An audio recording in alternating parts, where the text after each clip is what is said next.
විශේෂයෙන්ම පාර්ලිමේන්තුවේදී පසුගිය අඟහරුවාදා මම විශේෂ ප්‍රකාශයක් කළා 27.2 යටතේ. ඒ ප්‍රකාශයෙන් මම කියා හිටියේ පසුගිය මැතිවරණ සමයේදී අපි රටට දුන්නු ප්‍රධාන සටන් පාඨයක් තමයි එක රටක් එක නීතියක්. ඒ වේදිකාවේ මමත් හිටියා, අලි සබ්රි මහත්මයාත් හිටියා. අද ඔහු ඇමතිවරයෙක්. එතකොට ඒ ඇමතිවරයා මම අහපු ප්‍රශ්නයට උත්තරයක් ලබා දෙනවා. මා කියා හිටියේ එක රටක් එක නීතියක් යටතේ විශේෂයෙන්ම වෙනම කාති උසාවි මගින් උසාවි පවත්වන එක පිළිබඳවත් ඒ වගේම වෙනත් මුස්ලිම් නීති පද්ධති විශේෂයෙන්ම මුස්ලිම් ආගමික ආයතන පාලනයට තියෙන වකුප් නීති වැනි දේවල් සම්බන්ධෙනුත් රටේ සාකච්ඡාවක් තියෙනවා. නමුත් අපි මෙහිදී විශේෂයෙන්ම පාර්ලිමේන්තුවේම ප්‍රශ්න කර සිටියේ මුස්ලිම් දික්කසාද විවාහ නීතිය සම්බන්ධයෙන්. එදිනම මා එම 52ම අහෝසි කිරීම හා සංශෝධනය කිරීමට අදාළව 1953 විවාහ හා දික්කසාද නීතිය අහෝසි කිරීමට අදාළව පුජ්‍යලික මන්ත්‍රී යෝජනාවක් ඉදිරිපත් කළා තිබුණා. ඉතින් අවාසනාවකට වගේ මාධ්‍යවල ප්‍රධාන මාධ්‍යවල මේ වාර්තාව පළ වුණේ නැහැ. ඔහුට මම මේ පිළිබඳ ප්‍රශ්නයක් අහන්න බව දැනුම් දුන්නේ 8 වෙනි දින එනම් සඳුදා දවල් 12ට ප්‍රථම. පාර්ලිමේන්තුවට මම ලියුමකින් බාර දුන්නේ ඊට ප්‍රථම. එහෙමනම් ඔහු පිළිතුරු දිය යුතු තිබුණේ අඟහරුවාදා, අඩුගානේ බදාදා, අඩුගානේ බ්‍රහස්පතින්දා. ඉතින් ඔහු මම පාර්ලිමේන්තුව හිටියේ නැහැ. ඒක ඔහුට වරදක්, අමාත්‍යතුමාට වරදක් කියන්න බෑ. නමුත් ශෝක පණිවිඩ ශෝක ප්‍රකාශ තියෙන දිනේ තමයි ඒ ප්‍රකාශය කළේ. ඉතින් කොහොමුණත් අද දිනේදී එතුමා ඒ පාර්ලිමේන්තුවේ කළ ප්‍රකාශය සම්බන්ධයෙන් මාහට උත්තර කීපයක් අහන්න එතුමගෙන් සිද්ධ වෙලා තියෙනවා.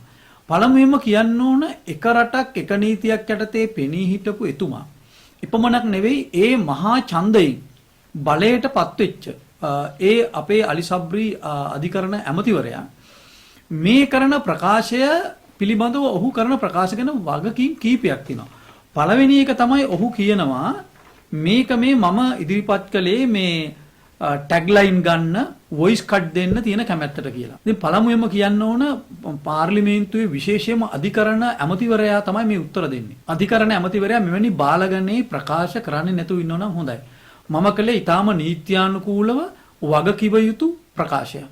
ඒ ප්‍රකාශය තුළ රටේ තියෙන සම්ප්‍රදායික ආණ්ඩුක්‍රම ව්‍යවස්ථාවේ නීති උල්ලංඝනය වෙන බව, මානව හිමිකම් උල්ලංඝනය වෙන බව ඉතා පැහැදිලිව මම සඳහන් කරලා ප්‍රකාශ කර සිටියා. ඉතින් ඒ ප්‍රකාශයට එතුමා උත්තර දෙන විලාසයේ උඩඟු ස්වභාවය ගැන මා කනගාටු වෙනවා. නිහතමානී හැට්ව මා අහපු ප්‍රශ්නේ බරපතලකම වගකීමෙන් තීරුම් අරගෙන ඒකට උත්තර දෙනවා විනා මම මේ ජාතිවාදය උස්සන්න හැදුවය, ආගමවාදය උස්සන්න හැදුවය කියලා කරපු ඒ ප්‍රකාශ පිළිබඳව එතුමා ගැන මම ඊටාම කනගාටු වෙනවා. එදින මා ප්‍රකාශය කරපු දිනේදීම මුස්ලිම් පක්ෂයක ප්‍රධානියෙක් හිටියා. ඒ තමයි රවුෆ් හකීම්. එතුමා පවා ඒ සභාවේ පිළිගත්තා මෙම සම්පූර්ණයෙන්ම මේ தත්ත්වය ඉතා බරපතල තත්ත්වයක්, අපි ඒක සංශෝධනය කරන්න කැමැත්තෙන් ඉන්නවා. ඒකේ තියෙන අඩුපාඩු ලියන්න දැනටමත් අපි එකඟ වෙලා කියලා එතුමා නිහතමානීව සභාවේ ප්‍රකාශ කර සිටියා. එතුමා කලින් හිටපු අධිකරණ අමාත්‍යවරයෙක්.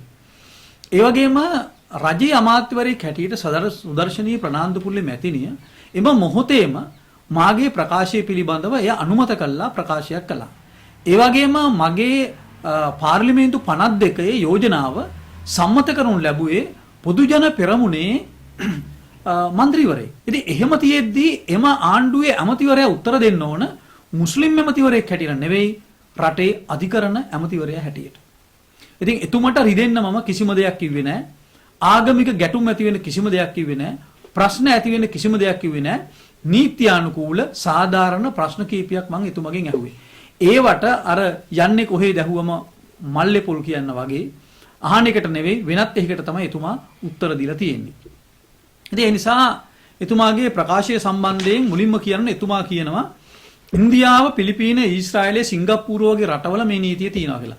මම එතුමට කියන්න කැමතියි මේ සියලු රටවල එතුමා සඳහන් කරපු රටවල ශ්‍රේෂ්ඨාධිකරණයට නොගොස් වළක්වාලමින් මේ නීති පද්ධතිය පවතින්නේ නැති බව මම එතුමට කියනවා.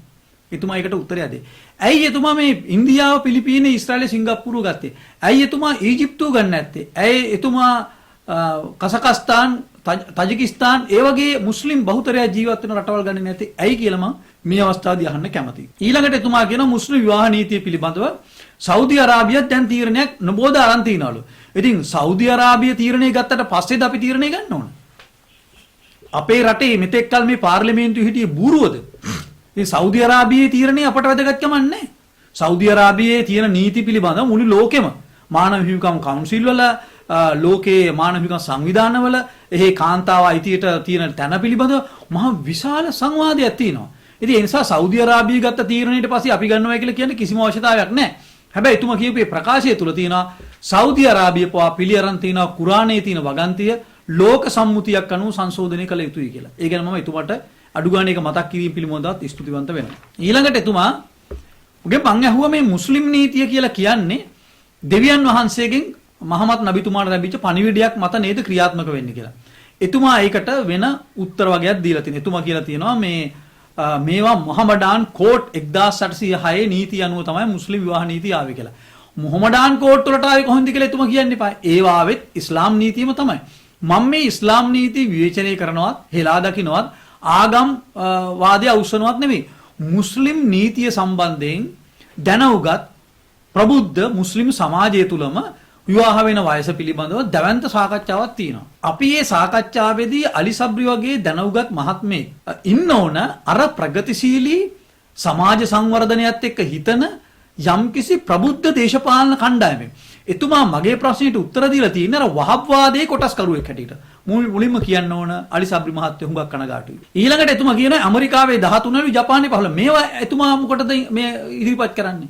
ලෝකයේ ඇමරිකාවේ හෝ ජපානයේ හෝ ඒවා අපි පිළිගන්න ඕන ලෝක සෞඛ්‍ය සංවිධානයේ ඒ වගේම ලෝකයේ මානව හිමිකම් සංවිධාන වලින් පොදු ලෝක සම්මුතියක් හැටියට පිළිගත්ත දේ.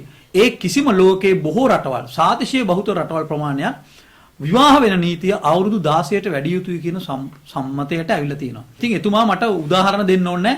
එතුමා කරන්න හදන්නේ මේ අර ලංකාවේ අර වහබ්වාදයෙන් ආපු නීතිය යම් කිසි ආකාරයක සාධාරණීකරණය කිරීමකට නේ එතුමා මේ වගන්ති කියන්නේ නැත වෙන අවශ්‍යතාවයක් නැහැ නේ. ඊළඟට එතුමා කියලා තියෙනවා 1995 වෙනකම් වයස 16.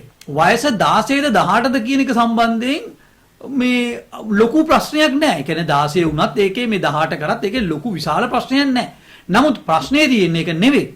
අවුරුදු 12 හෝ වැඩි වියටපත් වූ දවසේ පටන් විවාහ වීමේ නීතිය මං අහුව එතුමගෙන් යම් කිසි දරුවෙක් අවුරුදු යම් කිසි වයසකදී ඒක අවුරුදු 8 වෙන්නත් පුළුවන් දැන් තියෙන කෑම බීම අනුව අවුරුදු 9 10 වෙන්නත් පුළුවන් අවුරුදු 12 13 වෙන්නත් පුළුවන්.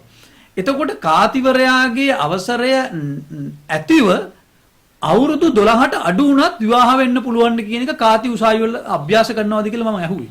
ඒකට එතුමා හතර අතේ අත ගාලා වෙන උත්තරයක් දෙනවා. ඉතින් ඒකෙන් පේනවා මේ අලි සබ්රි රටේ අධිකරණ නැමති නෙවෙයි.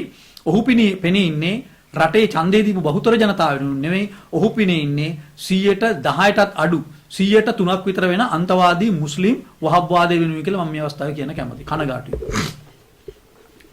ඊළඟට කියලා තියෙනවා මේ ලංකාවේ එක ගෙයි කෑම පොලිග්‍රැමි ඊළඟට පොලි ඇංග්‍රි ඔය එක එක විවාහ නීති ලෝකයේ එක එක ಜಾති විවාහ නීති තිබිලා තියෙනවා. හරිද? ඉන්දියාවේ ගත්තත් මේ ලෝකේ තියෙන එක විවාහයක් කරගන්න එක පිළිබඳව වාද විවාද තියෙනවා. අපි මෙතන කතා කරේ අධිකරණ ක්‍රියාවලිය පිළිබඳව. එතුමා ඒකට උත්තර දෙනවා මිසක් මේ එතුමා මේ ලෝකපතේ තියෙන කරුණු ගෙනල්ලා මේ නෙවෙයි එතුමා අහපු ප්‍රශ්නෙට කෙලින් උත්තර දෙන්න ඕන. ඉතින් එක ගෙයි කෑම හරි එක කාන්තාවකට 10 දෙනෙක් ගන්න හරි ඒවා ලෝක සම්මුතියකට ඇවිල්ලා නම් අපිට පිළිගන්න සිද්ධ වෙනවා. ඊළඟට එතුමා කියලා තියෙනවා තව ඉතා ලංකාවේ මේ අඩු වයසේ දරුවෝ මේ දූෂණයට ලක් කරලා ළමයි ලැබෙනවලු. ඒකේ 80%කලු ගන්න. 80%ක්ම ඉන්නේ මුස්ලිම් නොවන අයලු.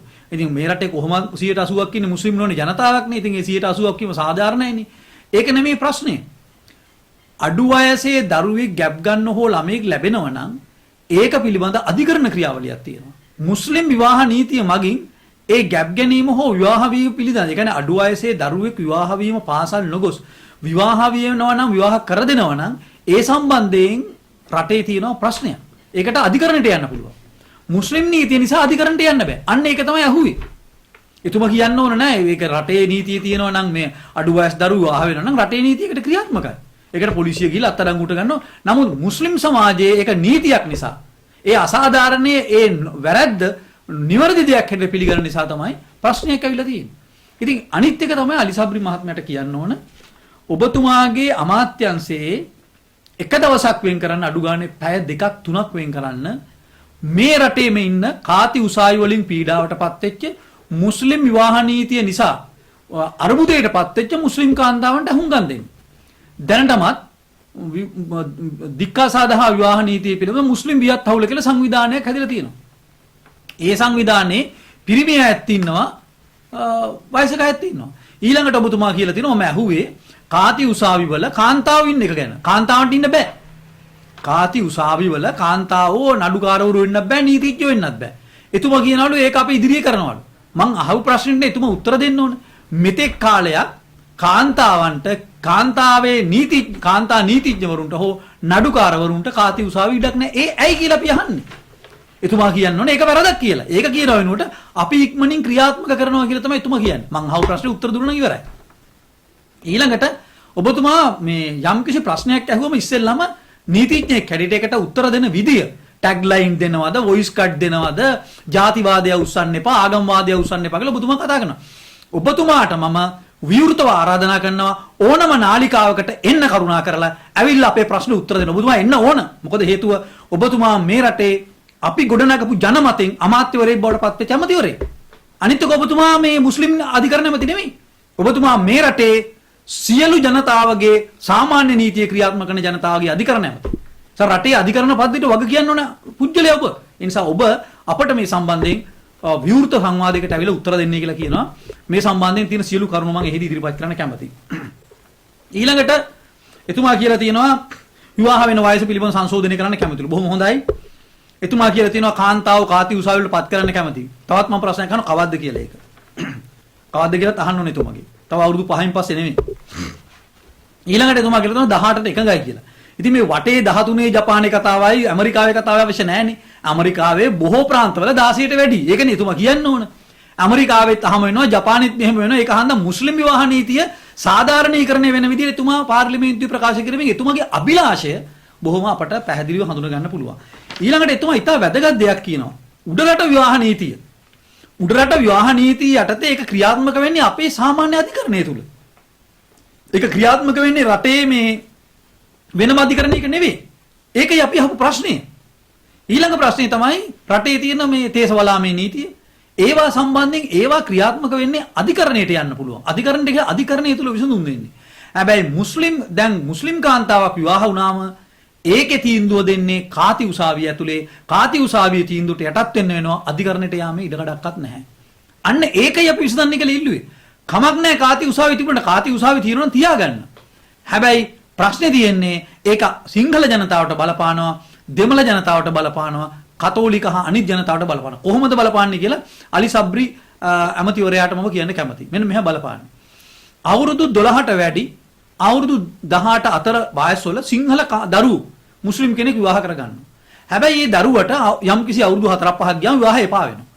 එතකොට දික්කසාද වෙන්න ගියාම දික්කසාද වෙන්නේ මුස්ලිම් නීතිය යටතේ. සාමාන්‍ය අධිකරණයට ගියාම උත්තරයක් හොයාගන්න බෑ. එහෙමනම් අඩු ගණනේ තමන්ගේ උප්පත්ති ආගමට අනුව තීන්දුවක් ගැනීමේ අයිතිය අර කාන්තාවට තියෙන්න ඕන.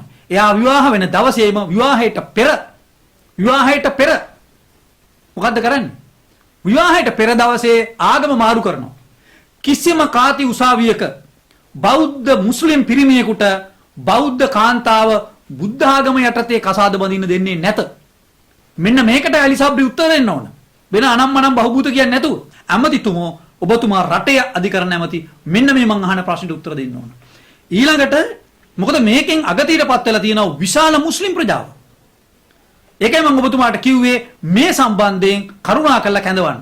ඒ වගේම ප්‍රගතිශීලී මුස්ලිම් ලෝකේ මේ සම්බන්ධයෙන් ගත තීන්දුව ඒක වෙනත් අරාබි ලෝකේ රටවල් වෙන්න පුළුවන්. මැද පෙරදිග කලාපයේ රටවල් වෙන්න පුළුවන්. ඒක තුර්කිය වෙන්න පුළුවන්. ඒක කසකස්තානයේ තජිකිස්තානයේ වෙන්න පුළුවන්. ඒ රටවල අදහස මොකක්ද කියලා ඔබතුමා දන්නවද කියලා අහුවම ඔබතුමා කියනවා නෑ මේ රටේ මෙහෙමයි මේ රටේ මෙහෙමයි කියලා.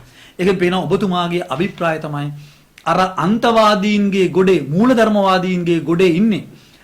ඔබතුමා පිළිගන්න ඔබතුමා මුස්ලිම් නායකයෙක් ඔබතුමා මුස්ලිම් සමාජයෙන් ආපු කෙනෙක්ට ඔබතුමා පිළිගන්න මේ රටේ මේ මුස්ලිම් මන්තවාදයේ ක්‍රියාත්මක කිරීම සඳහා මම පැහැදිලිව කියනවා අද නෙවෙයි මීට අවුරුද්දකට පෙර පටන් සෞදි අරාබියෙන් විශාල මුදල් පද්ධතියක් ආවා. ඒ සල්ලි ආපු හැටි අපි ඔප්පු කරලා තියෙනවා. අපි අධිකරණ ඇමරිතුමාගෙන් අපි අහන්න කැමති. මම හිස්බුලට නඩුවක් දාලා තියෙනවා. ඇයි අද වෙනකන් ඒ නඩුව අහන්නේ නැත්තේ? ඇයි අහන්නේ නැත්තේ නඩුව? අපරාධ පිළිබඳව නඩුවක් අහලා තියෙනවා. ඉඩම් කොල්ල කෑම පිළිබඳව නඩුවක් අහලා තියෙනවා. විදේශ රටවල මුදල් ගැනීම පිළිබඳ නඩුවක් පවරලා තියෙනවා. ඇයි ඒ නඩුව අහන්නේ නැත්තේ? ඒ නිසා අලි සබ්රි ඇමතිතුමනි මම අපි මුලින් හිතුවා ඔබතුමා වේදිකාවල කතා කරනකොට මුස්ලිම් සිංහල අය අතර හොඳ සම්බන්ධයක් ගොඩනගන්න සමගියක් ගොඩනගන්න හොඳම ඇමතිවරයා තමයි ඔබතුමා කියලා. නමුත් ඒ බලාපොරොත්තුවද කනගාටුවෙන් උනත් කියන්න ඕන අද ඒ බලාපොරොත්තු අපි බිඳ වැටලා තියෙන බව. ඒකම දැන් අලිසබ්‍රි අමාත්‍යවරයා විහාර දේවාලගම් පනත සම්බන්ධයෙන් උත් යම්කිසි ස්ථානවලදී අදහස් දක්වලා තිබුණා නේද? මේක සංශෝධනය වෙන්න ඕනේ කියලා තමයි කියලා දෙන්නේ. එතුමා ඊටාම වැදගත් දෙයක් කියලා තියෙනවා. ඒක තමයි මෙන්න මේ කතන්දරේ. මුස්ලිම් නීතිය වෙනස් කිරීමට නම් විවාහ දේවාලගම් පනත අහෝසි වෙන්න ඕන කියලා. ඒ කියන්නේ කාති උසාවිය අහෝසි කරනවා නම් කාති උසාවිය නීතිය අහෝසි කරනවා නම් ඒ කියන්නේ විහාර දේවාලගම් පනතත් විහාර දේවාලගම් පනත කියන්නේ මේ රටේ අවුරුදු 2300ක් තිබිච්ච නීතිය. ඒතර උඩරට විවාහ නීතිය කියන්නේ මේ රටේ අවුරුදු 10 ගානක් තිබිච්ච නීතිය. ඒකේ යම්කිසි කෙනෙක් කියනවා නම් උඩරට විවාහ නීතිය මෙන්න මේ මානව හිමිකම් කඩ වෙනවා කියලා ඒක අහෝසි කරාට කමක් නැහැ. මේ තියෙන්නේ ලන්දේසි සහ ඊට පස්සේ සංස්කරණය කරපු නීති පද්ධතිය. මේ අපේ රටේ නීතියනේ අපිට බලෙන් පටවපු නීති පද්ධතිය. ඉතින් ඒ නීති මම කියන්නේ නෑ ආපහු අතීත රාජනීතිය ගේන්න කියලා නේ මම කියන්නේ.